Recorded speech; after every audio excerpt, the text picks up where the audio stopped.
Livio Sutera in rappresentanza dell'Assiconsum, ecco, cosa devono fare i cittadini per questi rincari delle utenze, in particolare queste elettriche, per il gas, ecco, qual è il vostro consiglio?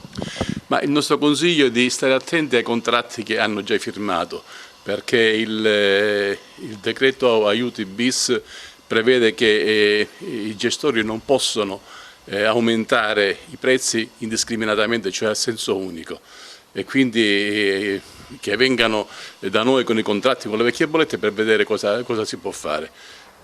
Quello che si sta verificando in questo periodo è una giungla, per cui molti gestori telefonano, anche nazionali, anche grosse aziende, telefonano, ti propongono un contratto e invece il contratto che ti arriva dice tutt'altro. Quindi bisogna fare attenzione al diritto di recesso, andare a vedere cosa dice il contratto e eventualmente chiaramente recedere dal contratto.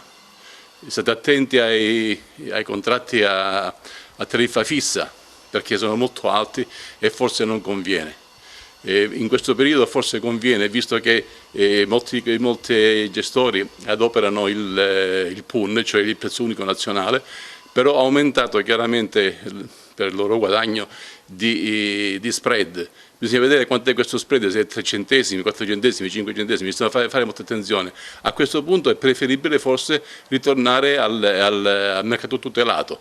Il mercato tutelato per quanto riguarda la luce in Sicilia lo fa ancora Enel, quindi Enel come mercato tutelato. Per quanto riguarda il gas, forse non tutti sanno che tutti i gestori sono tenuti a dare il contratto tutelato, perché non c'è un solo gestore, ma tutti quanti hanno l'obbligo, secondo l'ARERA, di assicurare il mercato tutelato.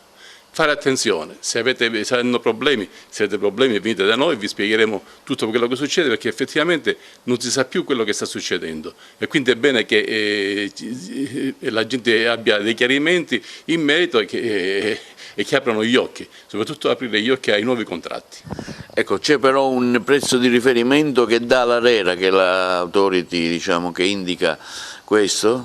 Sì, infatti l'ARERA mensilmente monitora il prezzo. In questo momento, ad esempio, per la luce il PUN, che sarebbe il prezzo unico nazionale, è a circa 12 centesimi. Ecco perché dico conviene a questo punto tornare al mercato tutelato, laddove chiaramente non si pagano spread.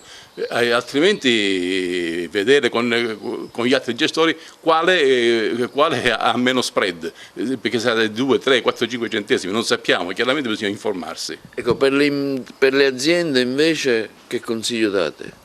Ma per l'azienda lo stesso consiglio, chiaramente conviene in questo momento assicurarsi al mercato tutelato, perché purtroppo da giugno 2021 le aziende sono state obbligate ad avere un contratto con il mercato libero.